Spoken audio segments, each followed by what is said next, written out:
हा, चला विद्यार्थी मित्रांनो, तर आज आपण गणिताचा पुढचा भाग घेऊ, संख्यांचे प्रकार.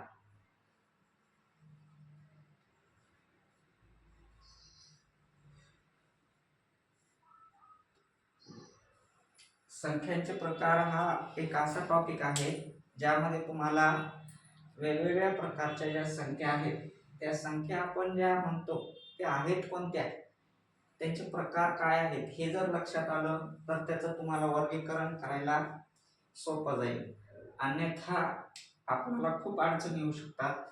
तर पहिला प्रकार आहे समसंख्या. समसंख्या. दुसरा आहे समसंख्या, दुसरा विषम संख्या.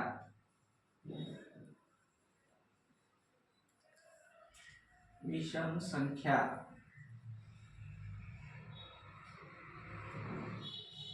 तिसरा मूळ संख्या.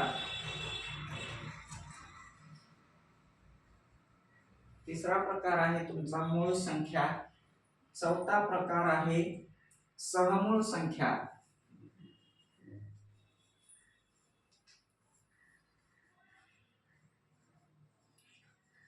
सहमूळ संख्या. पाचवा जोडमूळ संख्या.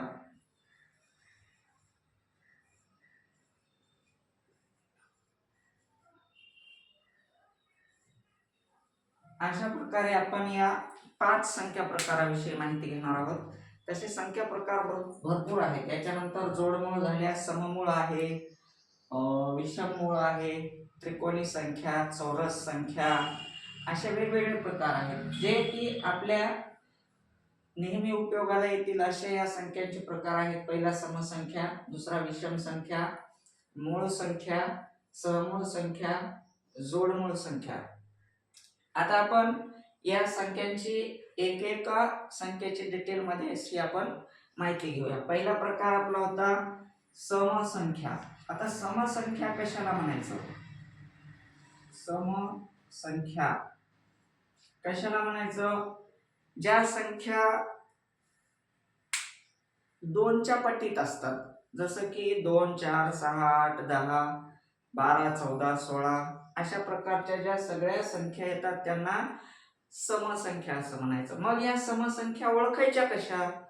तर ह्या समसंख्या ओळखण्यासाठी सगळ्यात सोपी एक तुम्हाला अशी त्याची 2 ची कसोटी आहे किंवा समसंख्या ओळखण्याचा एक नियम आहे.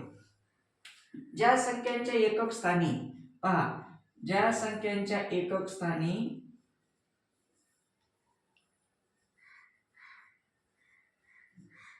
0, 2, 4, 6, 8 यापैकी एखादा अंक असतो,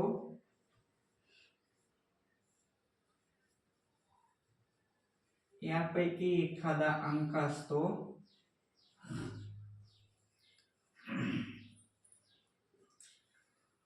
त्या संख्यांना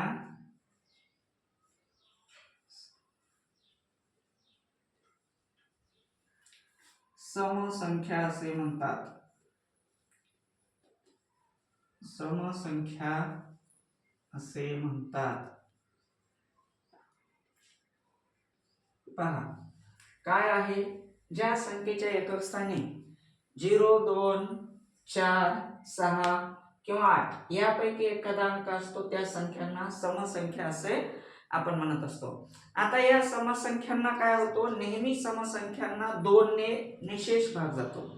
ज्या समसंख्या असतात त्या समसंख्यांना 2 ने निशेष भाग जातो. आता आपण याला असंही म्हणू शकतो की ज्या संख्यांना 2 ने निशेष भाग जातो त्या संख्यांना समसंख्या असे म्हणायचं.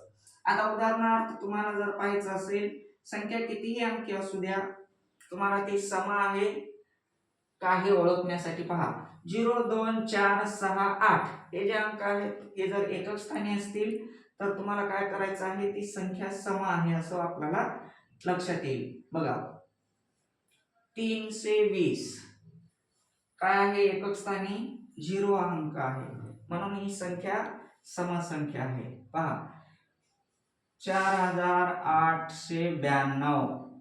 एकक स्थानचा अंक पहा, या ठिकाणी एकक स्थानी काय आहे 2, म्हणून 4892 ही काय आहे समसंख्या आहे.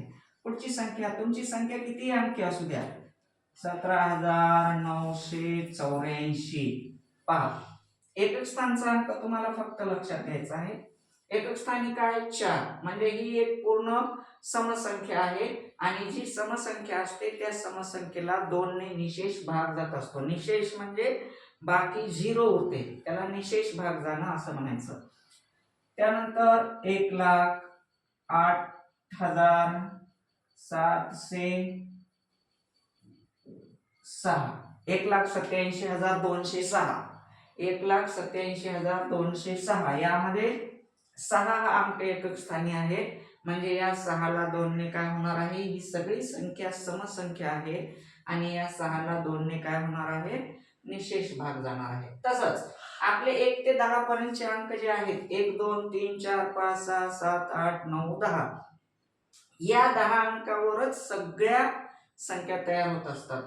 जसं आणि त्याच्यामध्ये एक नैसर्गिक संख्या दुसरी म्हणजे 0. हे सगळे अंक 1 ते 9 अंक आणि 0 हे सगळे अंक मिळून आपल्या सगळ्या नैसर्गिक संख्या या तयार होत असतात. मग यामध्ये 5 संख्या ह्या समसंख्येच्या एकक स्थानी येतात, तर दुसऱ्या 5 संख्या ह्या विषम संख्येच्या एकक स्थानी येतात. आता दुसरा आपला संख्या प्रकार आहे पहा, दुसरा संख्या प्रकार आहे विषम संख्या. विषम संख्या. आता दिलेली संख्या सम आहे कसं ओळखायचं हे तुमच्या लक्षात आलं. आता पाहू विषम संख्या. विषम संख्या कशा ओळखायच्या, कितीही अंकी संख्या असू द्या तुम्हाला ती सम आहे का विषम आहे हे आपल्याला अगोदर लक्षात आलं पाहिजे. पहा, ज्या संख्येच्या एकक स्थानी